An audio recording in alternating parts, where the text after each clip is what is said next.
Bonjour à tous et à toutes et bienvenue sur le Renard littéraire.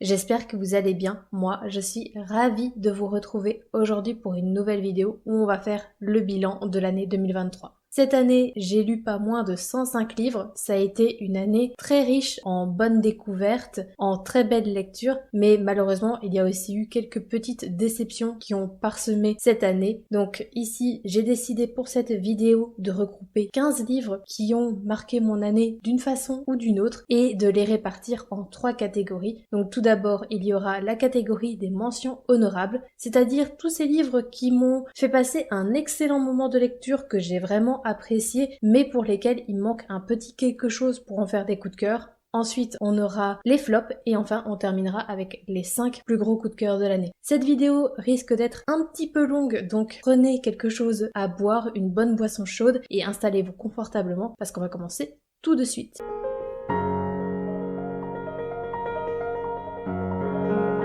Le premier livre que je mets dans la catégorie des mentions honorables, c'est l'Institut de Stephen King à retrouver aux éditions Albin Michel. Ça faisait quelques années que je n'avais plus lu de roman de cet auteur et j'avais envie de relire un roman de lui qui soit pas trop horrifique, pas trop sanguinolent, mais qui me procure quand même un petit frisson. Dans ce roman, nous suivons le personnage de Luke Ellis, un jeune garçon âgé de 12 ans et qui vit une existence paisible et ordinaire à Minneapolis, dans l'état du Minnesota. Les seules choses qui le distinguent vraiment des autres enfants de son âge, c'est tout d'abord son intelligence. Luke est un enfant surdoué et il est prêt à rentrer dans une prestigieuse université pour suivre un double cursus. Et enfin, il a des dons de télékinésie. Il peut faire entrechoquer des verres dans une armoire, fermer des portes ou faire glisser des plats à pizza, tout ça grâce à son esprit. Malheureusement, ces 2 caractéristiques seront remarquées par une organisation secrète nommée l'Institut. Organisation donc qui mène des expériences scientifiques sur des enfants ayant des dons extrasensoriels comme la télépathie ou encore la télékinésie. Luke sera enlevé par des personnes travaillant pour cette institution et ils tueront également ses parents de sang-froid. Quand il se réveillera, Luke sera dans une chambre qui ressemble à la sienne, sauf que certains petits détails diffèrent et que celle-ci ne se trouve plus à Minneapolis, mais bien dans un village perdu du Maine. Luke et les autres enfants présents à l'institut vont donc devoir faire leur possible pour s'évader. Si ce roman n'est pas sans défaut, j'avais passé un très chouette moment de lecture et j'y repense encore régulièrement, d'où sa présence ici. J'avais globalement aimé son histoire même si le départ m'avait vraiment déroutée et je m'étais même demandé si le début n'était pas une autre histoire, un petit peu comme un extrait du prochain roman de Stephen King, car je ne voyais pas du tout comment il allait faire le rapprochement entre cet ancien policier qui fait une sorte de road trip sur la côte est des États-Unis et les événements qui sont décrits dans le résumé. Et finalement, tout faisait sens. Chaque élément a une résolution pertinente et Stephen King m'a offert un chouette moment de divertissement et m'a procuré le petit frisson que j'avais demandé. Parce que oui, si vous lisez ce livre en pensant être dans quelque chose d'horrifique et de terrifiant à la miserie, vous serez probablement déçu. C'est davantage un roman fantastique avec une pointe de thriller et d'horreur sociale et à part quelques moments qui sont plus difficiles à lire parce que il y a des scènes qui contiennent donc des tortures d'enfants, vous ne risquez pas de trouver du sang de partout, des boyaux à l'air ou encore des cerveaux qui explosent. L'Institut, c'est également une bonne critique sur l'armée, sur l'éthique scientifique, sur l'importance de croire la parole des enfants ou encore sur les théories du complot. Il y a 2 points qui m'ont un petit peu chagriné, c'est-à-dire tout d'abord la présence de quelques longueurs. L'action devient un petit peu redondante au milieu et puis elle repart sur des chapeaux de roue, mais il faut quand même supporter un passage à vide au milieu du livre.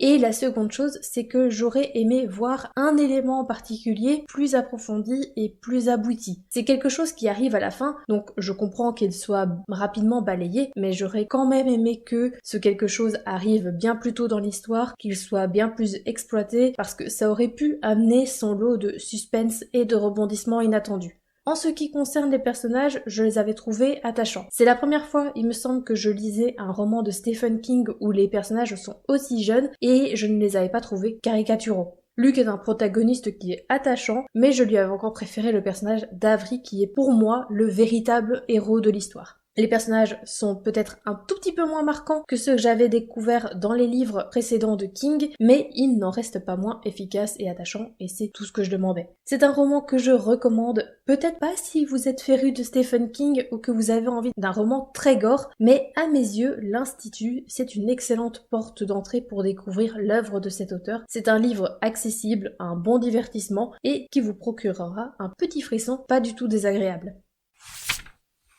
Je poursuis avec un roman que j'avais adoré et qui avait été une excellente surprise, Plein Gris, qui est écrit par Marion Brunet et publié chez Pocket Jeunesse. Ce roman raconte l'histoire d'un groupe d'amis qui est composé de Emma, de Victor, d'Élise, de Sam et de Clarence, et tous se connaissent depuis l'enfance et sont des navigateurs expérimentés. Alors, avant d'entamer les révisions pour leur baccalauréat, ils décident de faire un petit voyage jusqu'en Irlande. Mais le voyage ne va pas se passer totalement comme prévu puisque Clarence, qui est un petit peu le leader de ce groupe, sera retrouvé mort et, en même temps, une violente tempête fonce droit vers eux. Je ne m'attendais pas à dévorer ce roman qui est assez loin de ma zone de confort et de mon style de prédilection. J'avais tout d'abord adoré l'intrigue qui se présente davantage comme un survival en milieu hostile que comme une enquête pour trouver l'assassin de Clarence. Je trouve ça un peu dommage que le résumé du livre insiste sur ce point alors que c'est loin d'être l'élément le plus important du livre. Ce qui est important ici, c'est de savoir si le groupe va survivre à la tempête ou non, et ensuite de savoir pourquoi la découverte du corps sans vie de leur ami et leader provoque si peu de réactions.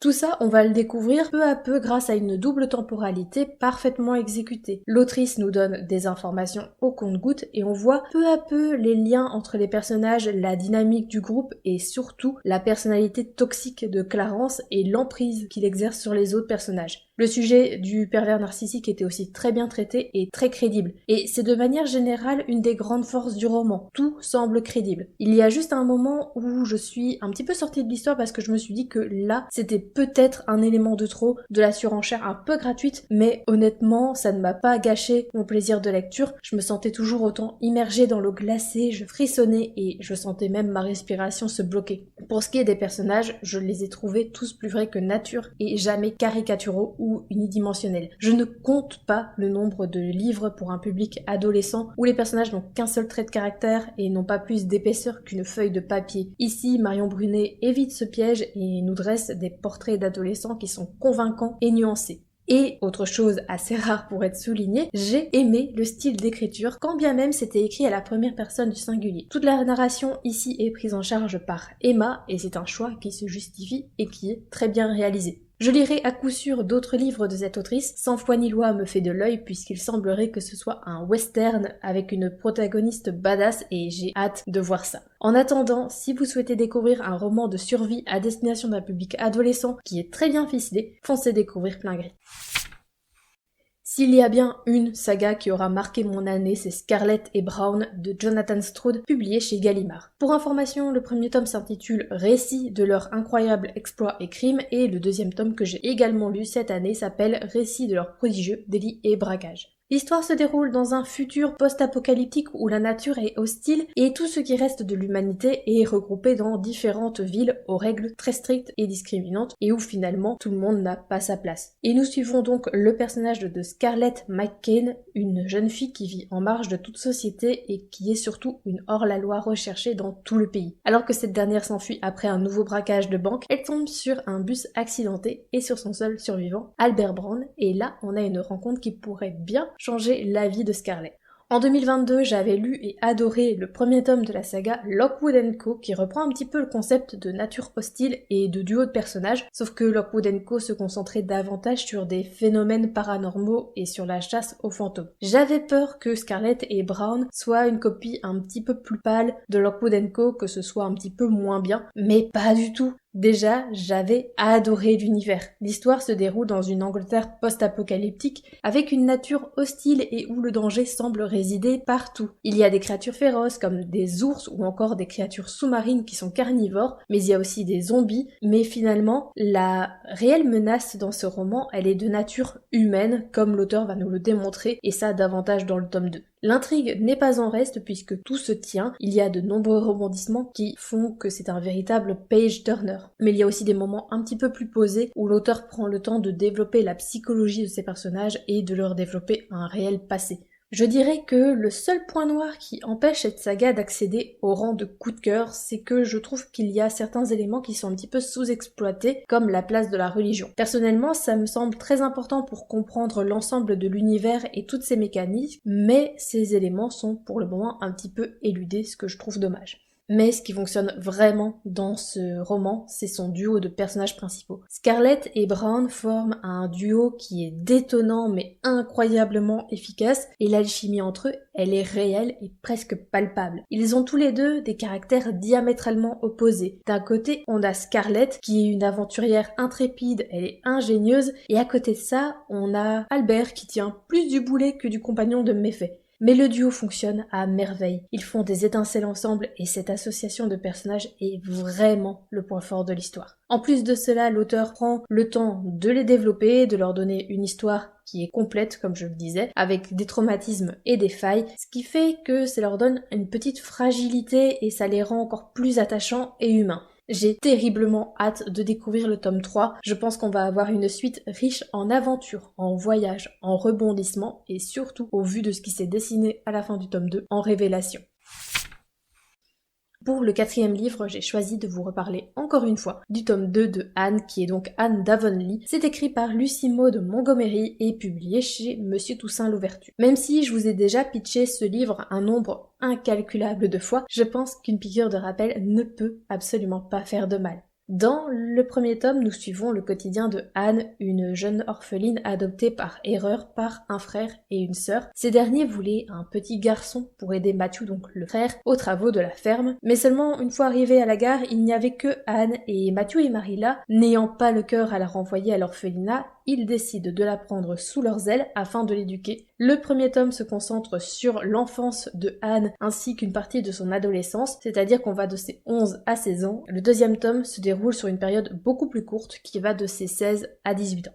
Même si j'ai une légère préférence pour le premier tome parce qu'il met davantage Anne sur le devant de la scène, je ne pouvais pas ne pas l'inclure dans ce bilan de fin d'année tant ce deuxième tome aura marqué mon année. La grande force de ce roman, c'est pas tant son histoire parce qu'il n'y a pas de grands enjeux autour de Anne ou de son entourage. Elle a un quotidien tout à fait normal, rythmé d'instants normaux que tout le monde vit, que ce soit l'école, le travail, les balades entre amis, etc. Et même si tout ça m'offre une parenthèse de douceur et me crée un moment en dehors du temps et de l'espace, je trouve que ce qui fait tout l'intérêt de ce livre, c'est son personnage principal. Anne, c'est vraiment un personnage unique dans son genre. Elle est tellement lumineuse, intelligente, douce et surtout, elle voit le monde avec un œil si poétique et si émerveillé que c'est difficile de ne pas être touché par ses bavardages incessants, son imagination débordante. Voir le monde par le prisme d'Anne, c'est un réel bonheur et ça donne envie de continuer de s'émerveiller sur les toutes petites choses de son quotidien.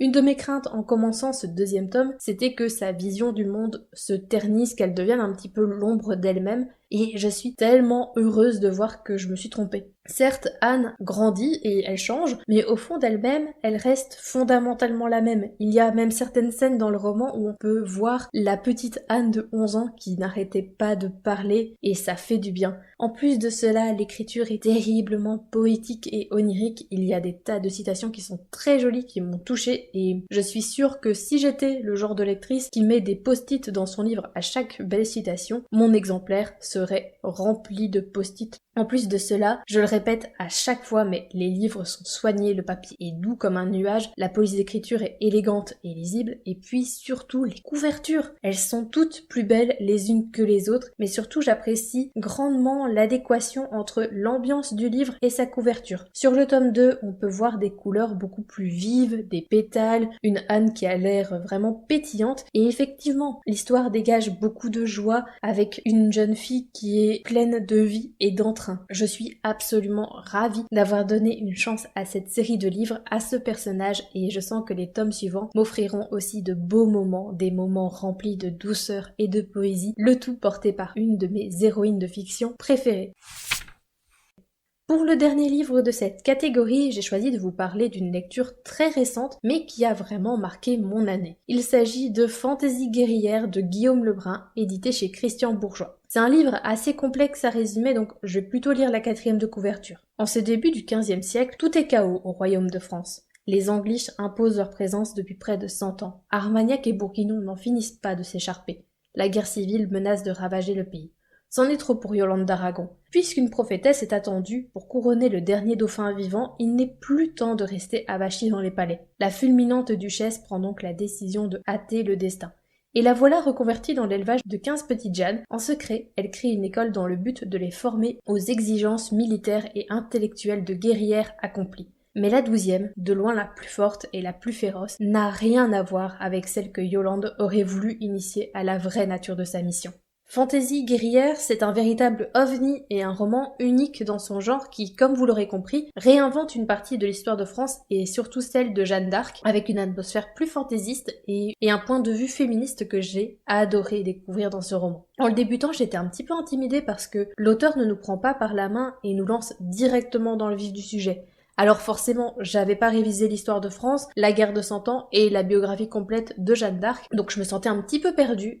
On découvre petit à petit une histoire qui est tout à fait originale, un petit peu loufoque et glauque par moments, mais qui est tellement bien ficelée et narrée que l'on oublie un petit peu de se demander quels sont les éléments qui sont réels et quels sont ceux qui ont été inventés de toutes pièces. J'en étais même venue à regretter que ce livre ne retranscrive pas la réelle histoire de Jeanne d'Arc. C'est également un livre qui est bourré d'humour et de références à la culture pop. Je vous laisserai les découvrir, mais c'est absolument hilarant et très bien fondu dans le récit. Et même si on n'a pas toutes les références, ce qui était mon cas, ça n'entache en rien la compréhension du roman et la qualité du divertissement. Pour ce qui est des personnages, je les ai trouvées très attachantes, j'adore Yolande et Jeanne la 12e, et je trouve qu'elles ont une véritable alchimie ensemble. Les autres personnages sont un petit peu moins développés, mais ça ne m'a pas gênée outre mesure. J'ai aussi beaucoup aimé le fait que les femmes soient sur le devant de la scène et qu'elles ne soient pas de simples spectatrices, même si pour cela, il faut qu'elles utilisent des chemins un petit peu détournés pour que les hommes les laissent faire ce qu'elles veulent. Dans tous les cas, ça ne les a jamais arrêtées, que du contraire. Mais ce qui m'a le plus impressionné dans ce livre, c'est son style d'écriture. C'est tellement original et inventif. L'auteur a pris le parti d'écrire l'ensemble de son roman en ancien français, ce qui est déconcertant, mais on s'y fait assez rapidement et ça devient même naturel. En plus de cela, on a des mots inventés comme le verbe guillemêter et par-ci par-là, il y a quelques anglicismes qui parsèment le texte et c'est très très bien fait. J'avais peur que ce soit lourd, un peu mal géré, mais que du contraire, on sent qu'il y a un véritable travail d'orfèvre sur la langue, sur la sonorité et sur la mélodie que tout cela produit. L'ensemble du texte est un pari plus que risqué pour un premier roman, mais l'auteur a tenu toutes ses promesses et a livré un roman unique dans son genre. Un ovni qui ne plaira peut-être pas à tout le monde, mais qui change radicalement de ce qu'on peut voir en fantasy et en roman historique.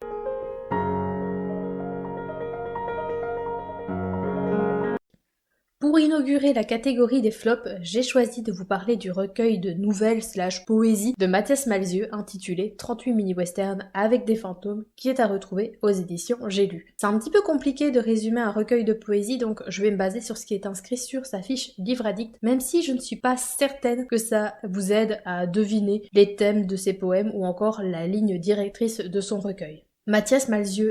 Mathias Malzieu est un petit prince en anorak. Mathias Malzieu est un homme de goût. Il aime les films de Tim Burton, les livres de Richard Brautigan et les disques de Johnny Cash. Mathias Malzieu est un poète. Mathias Malzieu est le chanteur de Dionysos, un groupe de rock qui n'arrête pas de faire des bonds pour avoir la tête dans les nuages et décrocher les étoiles. Mathias Malzieu est un enfant qui a beaucoup appris des grandes personnes.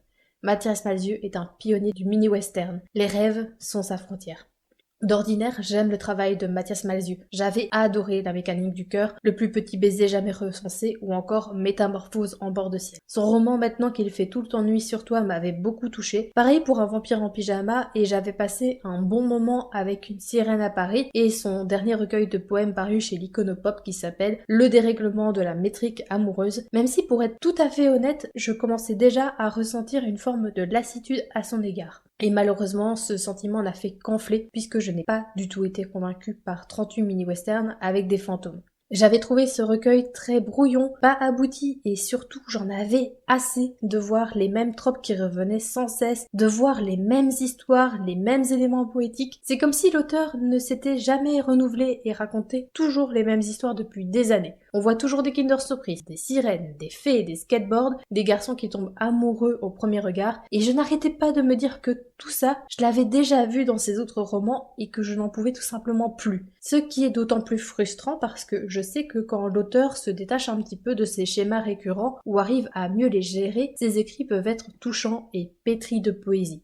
Ici, j'ai trouvé ça trop lourd, too much, difficile à lire, et j'arrivais péniblement au bout de chaque poème, et je ne voyais pas la fin du livre arriver, ce qui n'est jamais bon signe quand celui-ci fait moins de 100 pages. Bref, je suis restée totalement extérieure à ce livre, et je n'ai pas du tout adhéré à ce recueil. Le second flop, et pas des moindres, c'est le roman L'Attrape-rêve de Xavier Laurent Petit et édité chez l'École des loisirs. Dans ce roman, nous suivons le personnage de Louise qui vit dans un petit village situé dans une vallée éloignée, loin des grandes villes et de toute l'agitation citadine. Cependant, ce petit village n'est pas un endroit où il fait bon vivre puisque les habitants sont confrontés à l'isolement, à la précarité parce qu'il n'y a qu'une seule entreprise qui est présente. C'est une scierie qui peine à trouver des clients et à payer l'ensemble de ses employés. Un jour, un jeune homme nommé Shems et sa mère viennent s'installer dans cette vallée, Shems étant un natif américain et au vu du racisme ambiant qui plane dans cette vallée, on se doute qu'il n'est pas le bienvenu. Sauf que Louise n'est pas effrayée par ses origines et va nouer avec lui des liens d'amitié, et lorsque la vallée sera en danger, Shems et Louise vont se battre pour la sauver. C'est un roman qui m'avait été offert et qu'on m'avait décrit comme ayant une ambiance similaire au roman Le Cœur des Louves de Stéphane Servan, qui est un de mes romans préférés. En plus de cela, je connaissais un petit peu le travail de Xavier Laurent Petit, étant donné que j'avais lu il y a déjà un petit nombre d'années L'Homme au fond du jardin. Ça avait été une lecture scolaire, mais je me souviens que je l'avais vraiment bien aimé, donc j'étais plutôt confiante en commençant ce livre. Mais j'ai quelque peu déchanté et malheureusement, ce livre se retrouve dans cette partie du bilan de fin d'année. La première chose que j'ai à reprocher à ce roman, c'est son histoire et ses nombreuses thématiques sous-exploitées. L'Attrape-rêve, c'est un livre qui est assez court puisqu'il fait un peu moins de 200 pages et l'auteur y a inclus tous les malheurs du monde. La précarité, le chômage, la maladie, le racisme, la violence intrafamiliale, les familles dysfonctionnelles, le capitalisme, les problèmes écologiques et environnementaux et j'en passe. Ce livre veut traiter de beaucoup trop de sujets mais ne le fait jamais en profondeur, tant et si bien que j'ai eu l'impression qu'il ne racontait rien du tout. En plus de ces nombreuses thématiques, on a un réel souci de rythme puisque la seconde partie s'embourbe dans une série de mini-séquences qui sont longues au possible et font que le roman n'avance pas. J'ai eu beaucoup de mal à venir à bout de la deuxième partie et j'ai eu la sensation que le roman était interminable alors que, comme je le disais, il faisait moins de 200 pages. Le twist final est loin de m'avoir convaincu, je trouve que tout manque de contexte. J'ai vraiment eu du mal à comprendre les motivations de Shems, sa détermination à sauver une vallée et mettre à l'abri des personnes qui veulent vraiment du mal. Je ne sais pas s'il y avait une espèce endémique dans cette partie du monde, s'il y a des arbres qui sont centenaires, voire millénaires et qui méritent d'être sauvés. Au final, je ne sais absolument rien. Et puis je n'ai pas du tout été sensible aux personnages et je ne les ai pas trouvés attachants. Ils me semblaient tous les deux plats et sans réelle consistance et surtout leur évolution ne me paraissait pas crédible. Quand je vois le comportement de Louise à l'égard de Shems, son inaction face à tout ce qu'il subit alors qu'elle sait au fond d'elle-même que tout ça est mal, je ne parviens pas à trouver cela crédible et je ne crois pas une seule seconde à la force et à la grandeur de leurs sentiments. Ça sonnait tellement faux. Le style d'écriture n'était pas transcendant, pas horrible à lire en soi, mais pas exceptionnel non plus. Je pense très sincèrement que vous ne perdez rien en vous abstenant de lire ce roman. Tout ce dont ce roman parle, on le trouve déjà bien mieux ailleurs, et il y a d'autres livres de qualité et qui valent le coup chez l'École des loisirs. Je poursuis avec une novella que j'ai détestée, le premier tome de La Maison des Jeux, à savoir Le Serpent. C'est écrit par Claire North et publié aux éditions Le Bélial. Dans ce premier tome, nous sommes à Venise en 1610 et nous allons découvrir l'histoire de Taine, une jeune femme mariée de force à un homme alcoolique, violent et dilapidant tout l'argent du ménage dans un lieu nommé la Maison des Jeux. Étant donné qu'elle est forcée d'accompagner son mari et de le voir perdre tout l'argent de la famille, Taine se dit qu'elle peut utiliser ce temps pour jouer aux échecs, un jeu pour lequel elle est rudement douée. Ce talent inné pour les échecs va la faire remarquer par les dirigeants de la Maison des Jeux et elle va être invitée à participer à un jeu politique grandeur nature afin de pouvoir entrer dans les plus hautes sphères de ce lieu. Je n'avais jamais entendu parler de cette nouvelle avant de la voir nominée pour le prix Livre Addict dans la catégorie fantastique. Étant donné que j'avais déjà lu un des livres de la sélection, je me suis dit que j'allais lire cette petite nouvelle pour pouvoir voter puisqu'il faut avoir lu 2 livres au minimum pour pouvoir voter dans une catégorie. Le résumé me tentait bien puisque j'aime bien les complots politiques, les jeux, et le cadre me paraissait tout à fait original. Bon, je me suis rapidement fourvoyée puisque j'ai détesté ce livre du début jusqu'à la fin, et ce qui m'a fait tenir dans ce cas, c'est son faible nombre de pages et le fait que ça se lisait quand même rapidement. Je n'ai pas du tout adhéré à l'intrigue que j'ai trouvée très molle et cousue de fil blanc.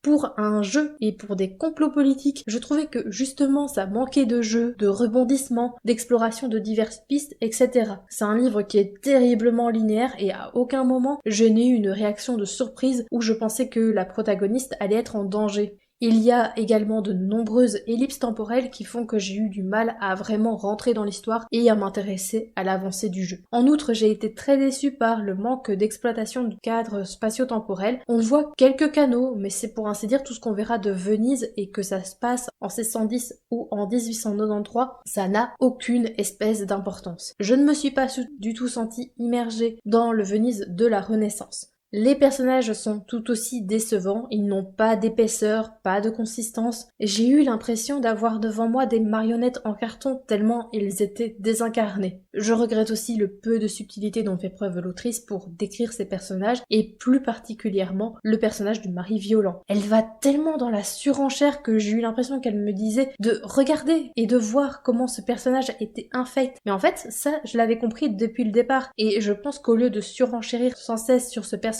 atroce, il aurait mieux fallu faire un travail plus approfondi et plus fin sur les autres personnages. Et enfin, la cerise sur le gâteau, c'est sa narration grandiloquente et inutilement alambiquée que j'ai détestée. L'autrice a fait le choix d'écrire son livre à la première personne du pluriel et de parfois switcher sur la seconde personne du pluriel. C'est un pari risqué qui peut plaire à certaines personnes, or moi je n'ai pas du tout été sensible à cela. Pire, j'ai eu l'impression que l'autrice me prenait pour une idiote en me disant comment réagir à tel instant, quelles seraient mes actions, mes sentiments, etc. Comme si j'étais incapable d'avoir des réactions légitimes et que l'autrice m'imposait son ressenti et sa volonté. J'ai également trouvé cette narration froide et j'ai eu l'impression d'avoir devant moi, vous savez, un écran de commande dans un jeu vidéo où j'avais une série de choix prédéfinis, mais si je cliquais sur le mauvais, le narrateur allait me rabrouer et me forcer à appuyer sur la bonne commande pour faire avancer le jeu. C'est vraiment horrible à lire et je me suis sentie prise au piège dans cette narration. C'était une sensation très particulière et elle n'avait absolument rien de positif. Donc je ne lirai certainement pas la suite de cette novella et je crains que cette restriction s'applique désormais à tous les livres de l'autrice.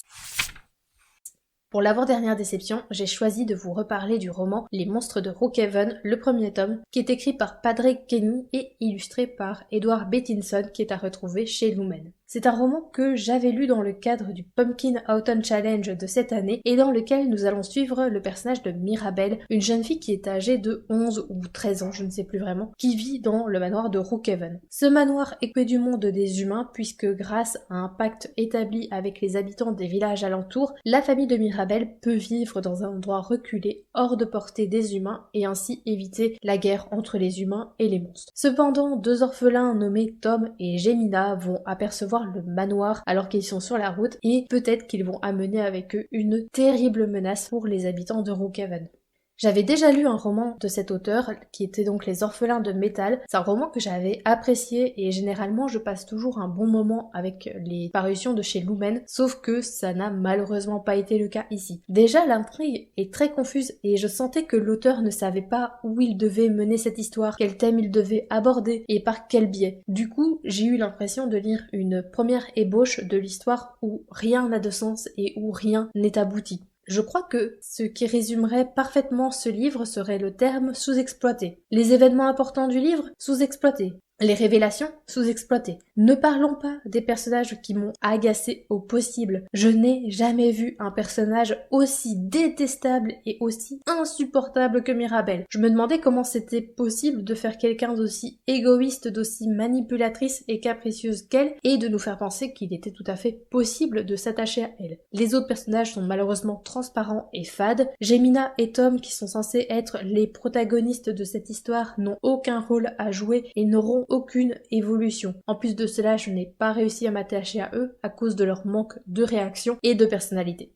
L'antagoniste que l'on me promettait terrifiant n'a pas eu l'effet escompté, je l'ai trouvé beaucoup trop absent du livre et la fin de ce personnage est tout simplement exaspérante. Le seul personnage pour lequel j'avais un petit peu d'intérêt, c'était Freddy, mais il reste bien trop absent et son cheminement s'est lui aussi achevé bien trop rapidement pour que ce soit crédible. Il est clair que je ne continuerai pas la saga et que je ne vous la recommande pas du tout. Par contre, je vous conseille plutôt de vous pencher sur Les Orphelins de Métal qui est un one-shot plus abouti, plus travaillé et qui aborde les mêmes thèmes que Les Monstres de Brookhaven.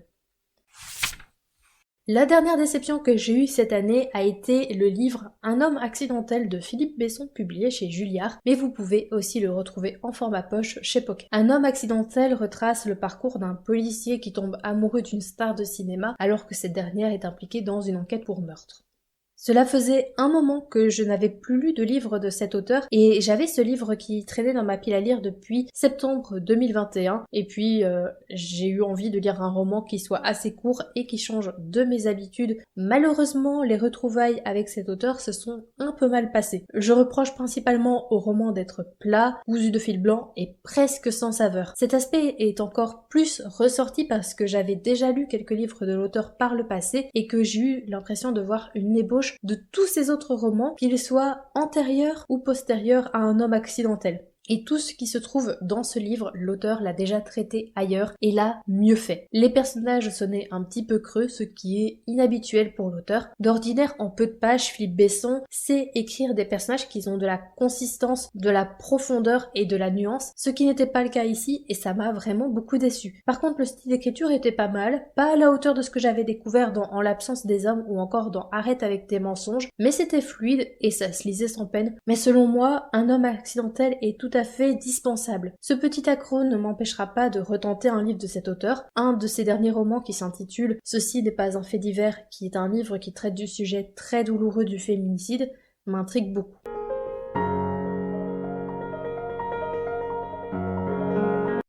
Mon premier coup de cœur de l'année a été sans conteste La maison dans laquelle de Marianne Petrosian à retrouver chez Monsieur Toussaint Louverture. Je suis incapable de résumer ce livre, alors je vais plutôt vous lire sa 4e de couverture. Dans la maison, vous allez perdre vos repères, votre nom et votre vie d'avant. Dans la maison, vous ferez des amis, vous ferez des ennemis. Dans la maison, vous mènerez des combats, vous perdrez des guerres. Dans la maison, vous connaîtrez l'amour, vous connaîtrez la peur, vous découvrirez des endroits dont vous ne soupçonnez pas l'existence. Et même quand vous serez seul, ça ne sera jamais vraiment le cas. Dans la maison, aucun mur ne peut vous arrêter. Le temps ne s'écoule pas toujours comme il le devrait, et la loi y est impitoyable. Dans la maison, vous atteindrez vos 18 ans transformés à jamais et effrayés à l'idée de devoir la quitter. Même si ça fait un sacré bout de temps que je l'ai lu, je suis toujours incapable de vous expliquer clairement mon ressenti sur ce livre. Tout ce que je sais, c'est que j'ai eu une lecture tellement intense, tellement prenante, et je passais toutes mes journées à lire La maison dans laquelle, à penser La maison dans laquelle, à dormir La maison dans laquelle, à manger La maison dans laquelle. Bref, ce livre n'a pas quitté mes pensées une seule seconde. J'étais totalement happée par cette histoire, j'étais plus qu'immergée, j'étais pas simplement une spectatrice, je vivais réellement ce qui était en train de se dérouler sous mes yeux. Et quand j'avais lu le dernier mot, vu le dernier point dans le texte, c'est comme si toute mon énergie m'avait quitté d'un seul coup, comme si j'avais couru un véritable marathon. C'est vraiment une expérience de lecture à part, tout à fait unique. Je ne sais pas si je recroiserai un livre comme celui-ci dans ma vie, et j'ose pas vous en dire de trop, de peur de vous spoiler, et je pense que c'est vraiment le genre de livre qu'il faut commencer sans trop savoir où on met les pieds, mais vraiment foncez découvrir ce fabuleux roman. Je pense que si vous êtes sensible à ce genre d'histoire, à ce genre d'ambiance très marquée, ça ne peut que vous plaire.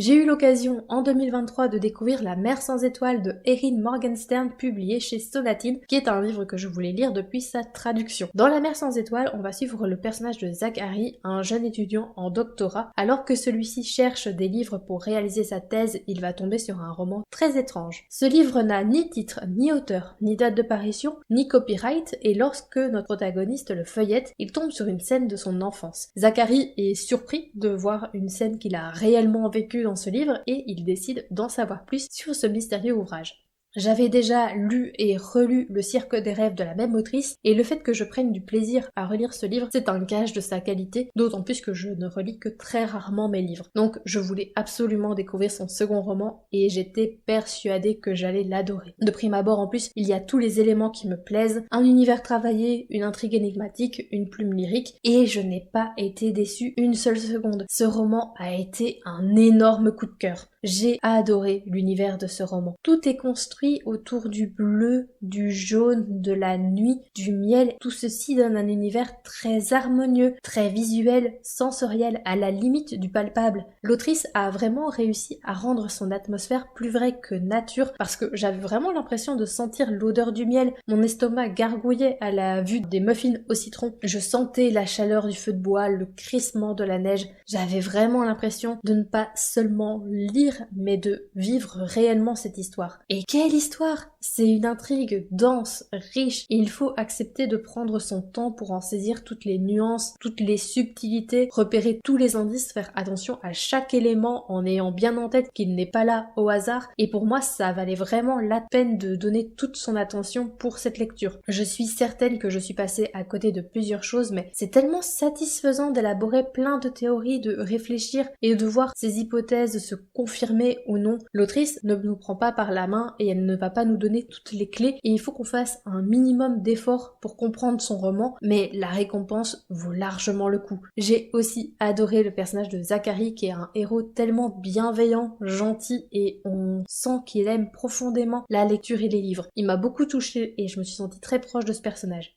L'histoire des personnages secondaires vaut également le détour. Ils ne sont pas là pour faire de la figuration ou être ce que j'appelle des personnages fonction qui n'auraient pour but que d'aider le protagoniste à arriver à ses fins. Que du contraire, ils ont été travaillés, ils ont un réel background et une véritable utilité dans l'intrigue. La plume était également incroyable. Erin Morgenstern écrit divinement bien et elle excelle surtout dans l'art des descriptions, d'où le fait que ces univers soient si réels et si palpables. Bref, ce roman est incroyable et je sais que c'est un livre que je vais relire et que je vais découvrir à chaque fois avec plein de nouvelles choses. Ça a été un gros coup de cœur et je ne peux que le conseiller aux lecteurs et lectrices qui sont à la recherche d'un roman d'ambiance onirique et poétique.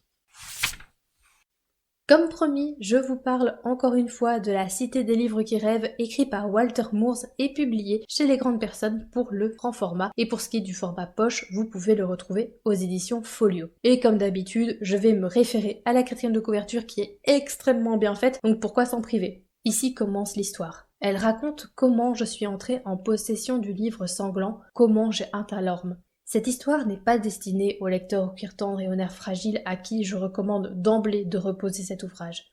Oui, je parle d'un pays où la lecture peut rendre fou, où les livres risquent de blesser, d'empoisonner et même de tuer. Seul celui qui est prêt à accepter le risque de me lire, à mettre sa vie en jeu pour avoir sa part de mon histoire, doit me suivre jusqu'au prochain paragraphe. Mais ne perdons pas plus de temps et entamons notre périple, car il s'agit bien d'un voyage qui nous mènera à Bouquimbourg, la cité des livres qui rêvent. Le récit fantastique, onirique et horrifique d'Hildeguste Taimit, jeune dragon et poète qui bravera tous les dangers de catacombes de Bouquimbourg, hanté par le roi des ombres pour retrouver l'auteur du manuscrit parfait.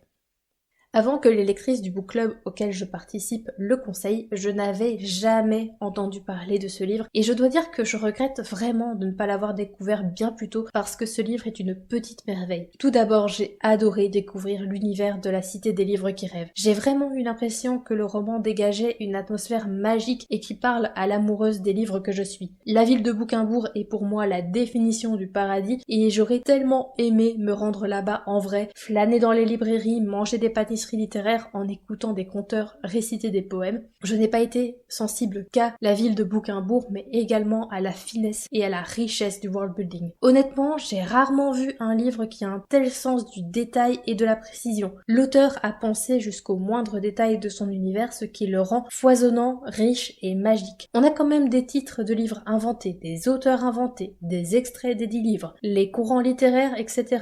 J'étais et je suis toujours bluffée par cette minutie et cette réflexion millimétrée autour de cet univers. En plus d'un univers incroyable, l'auteur a également concocté une petite histoire qui est un véritable tour de force. L'intrigue est palpitante, pleine de rebondissements et de moments inattendus. Elle est aussi extrêmement riche et je me suis demandé si l'auteur saurait résoudre toutes ces sous-intrigues de manière satisfaisante ou encore comment il allait intégrer tel élément au récit principal. Mais tout est ultra cohérent et à sa place dans le récit. L'auteur a aussi créé des personnages marquants, que ce soit Hildegunst Taimit, ce dragon un peu naïf et dépassé par les événements, mais profondément honnête et ayant une très belle évolution, ou encore le méchant de l'histoire qui est terrifiant et qui ne s'oublie pas facilement malgré ses apparitions rarissimes. Et puis, j'ai adoré le style d'écriture. Ce livre a beau être écrit à la première personne, ce que je n'aime pas d'ordinaire, je trouve que cette narration se justifie totalement et l'auteur évite tous les pièges possibles avec ce point de vue.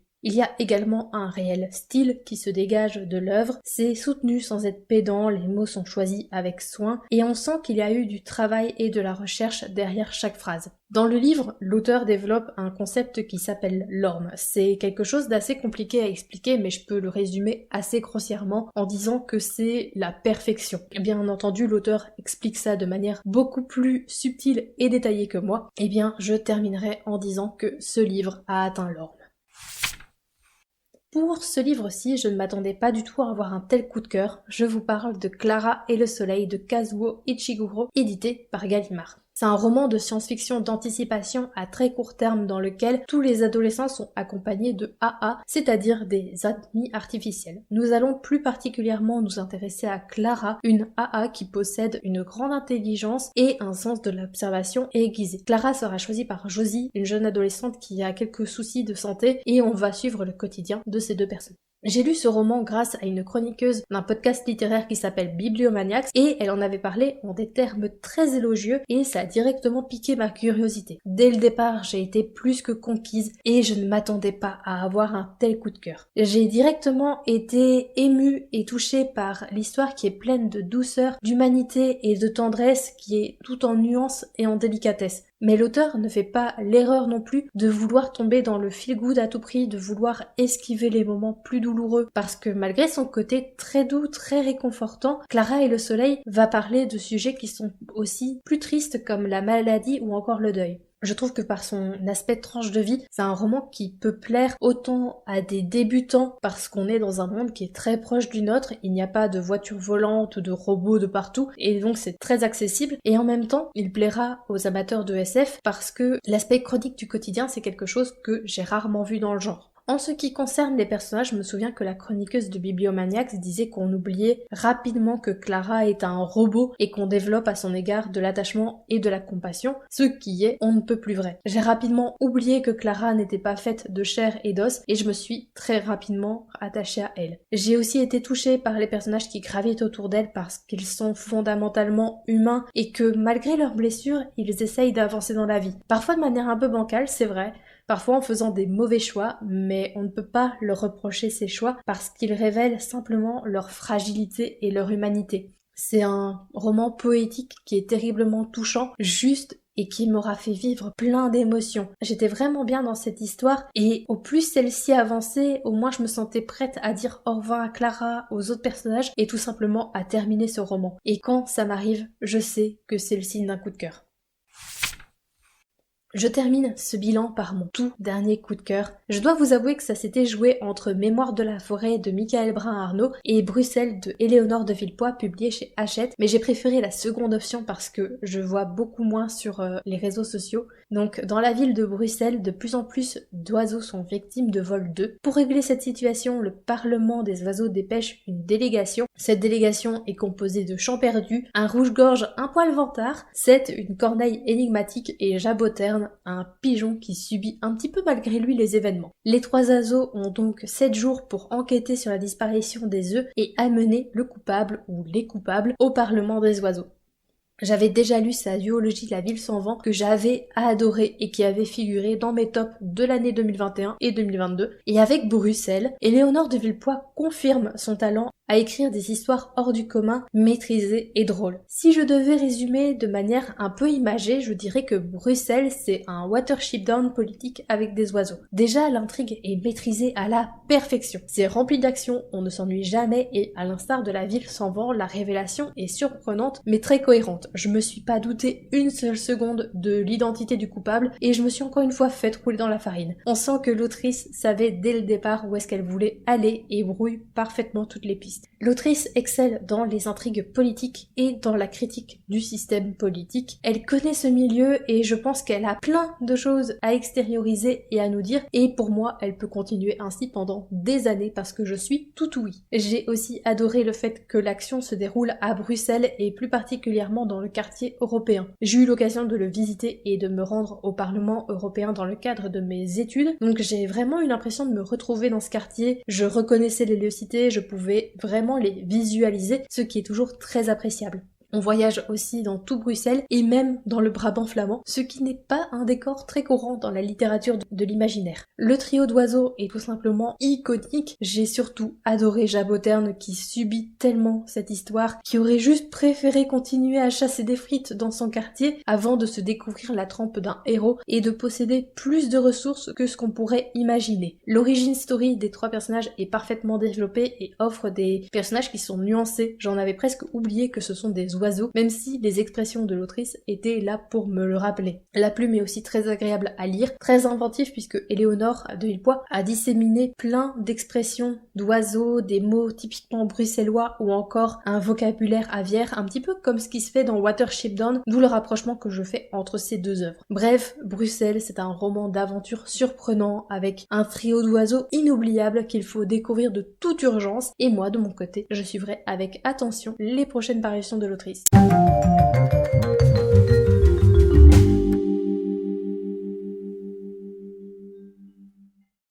Cette vidéo est désormais terminée et j'espère qu'elle vous a plu. N'hésitez pas à me dire si vous avez lu l'un de ces livres et quel est votre avis là-dessus. N'hésitez pas également à me donner le titre du livre que vous avez préféré et celui que vous avez le moins aimé cette année. N'hésitez pas à lâcher un petit pouce bleu, à vous abonner à la chaîne, ce qui vous permettra d'obtenir une notification à chaque fois que je poste une nouvelle vidéo, c'est-à-dire un vendredi sur deux à 18h30. Et moi, en attendant de vous retrouver dans une prochaine vidéo, je vous souhaite d'excellentes lectures et je vous dis à très bientôt.